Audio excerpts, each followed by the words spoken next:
The chair recognizes Mr. Sánchez of Boston.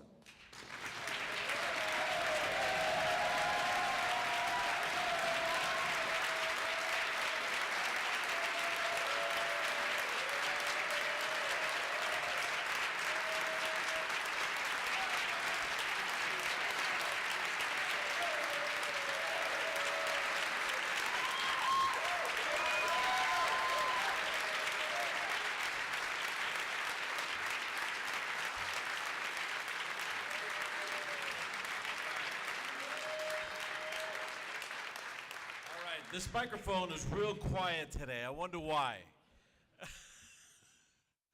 Mr. Speaker, I'd like to report to you the November 2018 tax collection summary.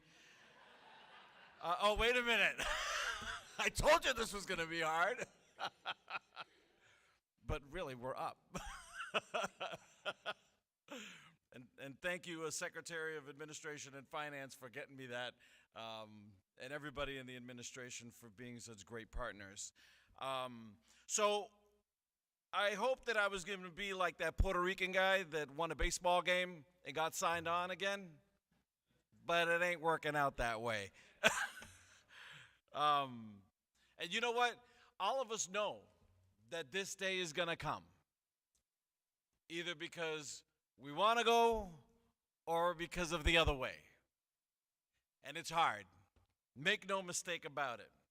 I've had a lump in my throat probably since September 5th that it's been hard to let out, and I've had many a tear in my eye. But then when I think about all of you, you know, looking at such fine specimens in front of me every single time, and seeing all of you and all the things that we've accomplished, and all the members have mentioned it a moment ago, right? We've done a lot here. This house has set the pace on so many ways. And we all have a journey, right? All of us share something. We're electricians, lawyers, kids that were lost in housing projects. And you know what? My road's been incredible. Mr. Speaker, this is where I found my voice. This is where I found my voice. It's where I educated myself. It's where I got lucky, where Brenda, my wife, to my surprise, actually called in her 10-year lease to own and decided that she was going to marry me, this kid from Mission Hill. And we had those two little angels right there who lighten up our day every single day, Luna and Amina. Remember, speaking of Macy, when Luna was born, remember on Friday afternoons, I used to bounce her on my desk trying to get at you, and because the only way to get at you was I had to have something, right? I was new, so I didn't have anything shiny, but I had the baby, and you were a sucker for kids, and you even named her IQB. And thank you, Mr. Speaker. I was able to work for my community, my city, and this Commonwealth that I love so dear. And not only that, I have my mother, Maria Sánchez, who's the greatest example for me of the power, dignity, love, respect, and what relentless hard work, despite all the odds, and at no personal gain to her, on behalf of the most vulnerable, and what that means.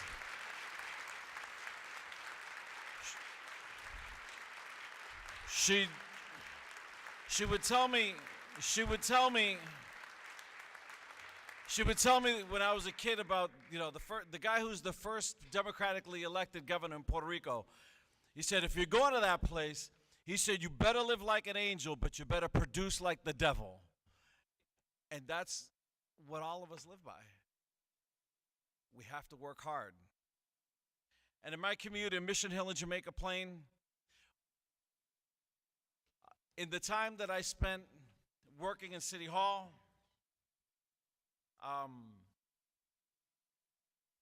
We also had a vision for what was in the stratosphere as well. And yes, everything that everybody said. And you know what? It's my last time up here. We equalized marriage, protected LGBTQ rights, led on universal coverage, reformed criminal justice in the courts, made Massachusetts a leader in the environment, ensured low unemployment rate, enacted gender wage gap laws, gun safety, provided billions to housing, and we grew this economy to have a ridiculously low unemployment rate. We have the strongest safety net in the country for children, bar none, while protecting the rights of women. And while protecting the rights of women. And you, Mr. Speaker, and through you with the members, and through you with the members, as you do. You trusted this Boricua, this Puerto Rican guy from the projects, Mr. Hill, to work with all of you, to prioritize where we had to invest the pennies, the dollars of every hard-working citizen and person in this Commonwealth for the benefit of the greater good, while making sure that we're responsible and providing stability. Because this cold rock in Boston has provided stability for so many people. And it's because of your leadership and all of the leadership that is here in this room here today and beyond this building. And to accomplish it, we all have to talk to each other. And sometimes it's easier than others, right? Especially now, because rocks fly, but then this whole other thing, the bits are flying, either through tweets, in the form of tweets, posts, chats, and so much more. The accomplishments that all of us had has happened because we've all gotten together and we've put our own drama aside. When I think about the gentleman from Andover, I remember when he would get up, I used to feel the fire. And I wanted to go and I wanted to make a point, and the gentleman from Brighton would just sit there and he'd smirk at me. And he'd say, "You go, you go." But it wasn't until I think we looked at each other in the eye that we realized that, yeah, he is pro-life and I am pro-choice, but we can respect each other. And not only that, we agree on a lot. The emotion, everything that he mentioned relative to the opioid crisis, we've worked together. And that's what this place is about. In the 80s, I remember there being a lot of broken glass all over the place. Broken glass, broken cars, broken buildings, broken people. And I noticed after all of these breaking things, because you have to break the structure to build it back. Well, you know what? Sometimes you break and there's just a lot of broken pieces. And it's hard to pick up. So that's why what I've learned from all of you here is we have to rise above all of it for the benefit of all and the benefit of those most vulnerable amongst us. And I know we play into it, right? The White House, the dark cloud, Congress, another dark cloud, the progressives, the independents, conservatives, we play into it. But the moment ago, I just said that tax collections are up. There have been times when they don't look so hot. And this session, we had an incredible session.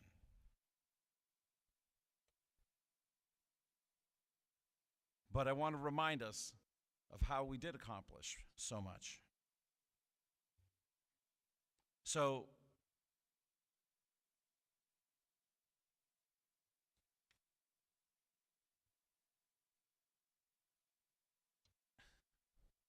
I think it's important because I think the good deeds that we do, anybody can paint the person that's doing the deed,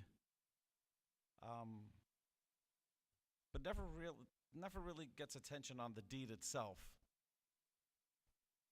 But collectively, our deeds shine through to those that matter. And all of you members of the House will always shine for all the good you do, even though the accolades may never come. And everything I've learned of this, I've learned with all of you. I'd be remiss if I don't mention in the beginning, when I first came into government, I had a great friend and mentor who's no longer with us in body,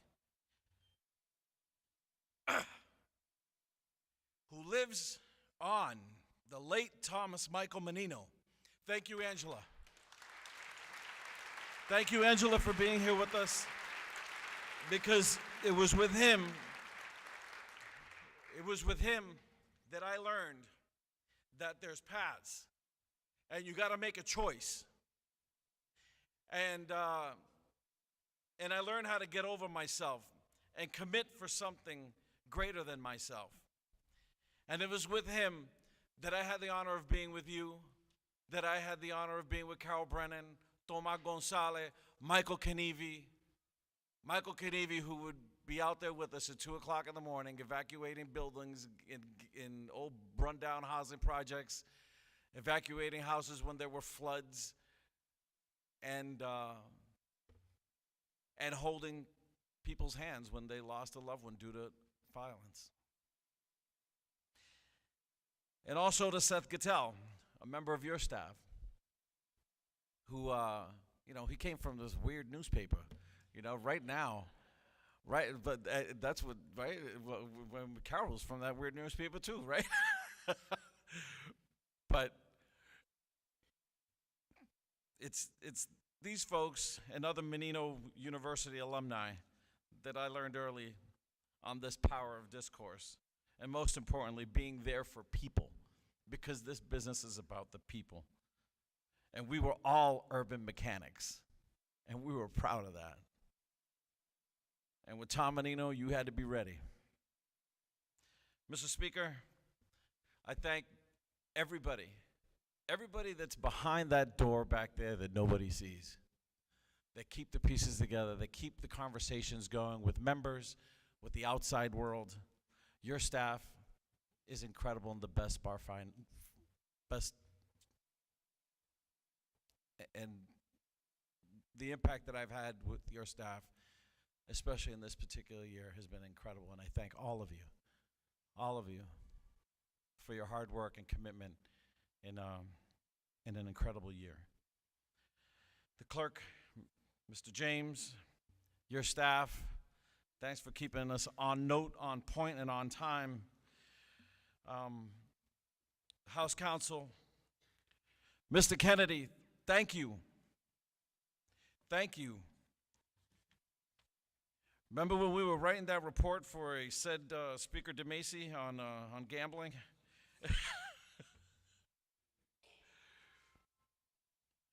It was a different time, but we talked to each other. Thank you. Ray Amaru, the court officers. Katie Adams, thank you for saving my life.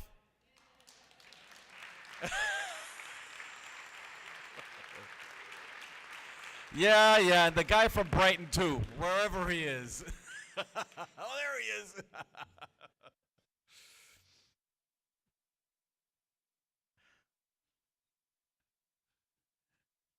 Patty Foley, I know you're not here in the building, but thank you. And Colleen McGonigal in the House Business Office, and all the guys down there, in the carpenters, all the carpenters in the building, that keep putting this building back together for us and making sure that we all that we all have what we need to make sure that we do the work of the people, as well as Keith Johnson and the Human Resources Office and the Park Rangers. This particular session, the Park Rangers, a lot went on this year. Remember, when they're downstairs, and remind everybody that comes into this building that they're a part of this institution, and they do so much to make sure that not only are we safe, but that they're there when we need the help. To Erin Liang, my partner, my friend, somebody who's devoted countless hours listening to me babble and scream by myself in that big old office down there. Sarah Sabshan, Benny Meshulam, I could name all of you. I've had tens and tens of aides that we've worked with that have done so much work, and I'm so lucky to have had you in my life. You've all inspired me to do more and challenged me and made me laugh at myself, especially when I need it, like on days like today. Mr. Leader, yerba mala nunca muere.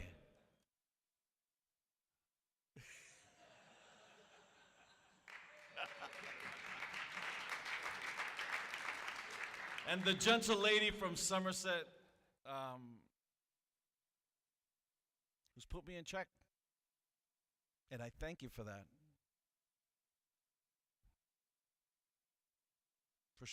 For reminding me what's important when I need it. Thank you.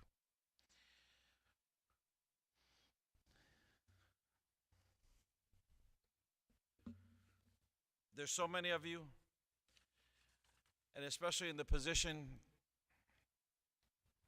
that, Mr. Speaker, you've allowed me the opportunity to engage with every member here. That everybody has a special imprint in my life. To my dear friend Stephen Lucier, I love you dearly. And the challenges that we've taken on, the good ones and the bad ones, we conquer them, right? I love you.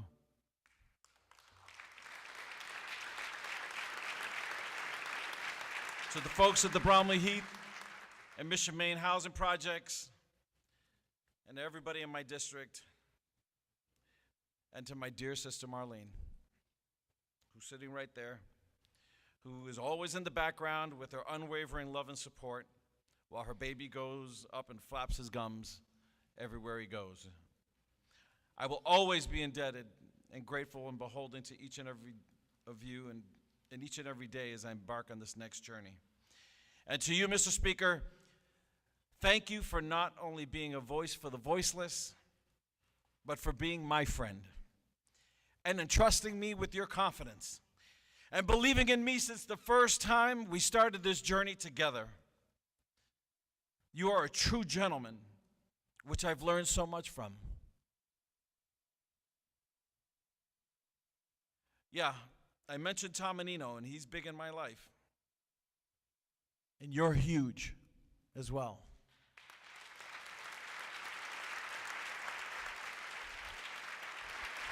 Nobody's gonna write about your thoughtful humility and your thoughtful humility, your calm demeanor, your nurturing ways. And you never yelled at me or told me how that idea I can't find would die of loneliness.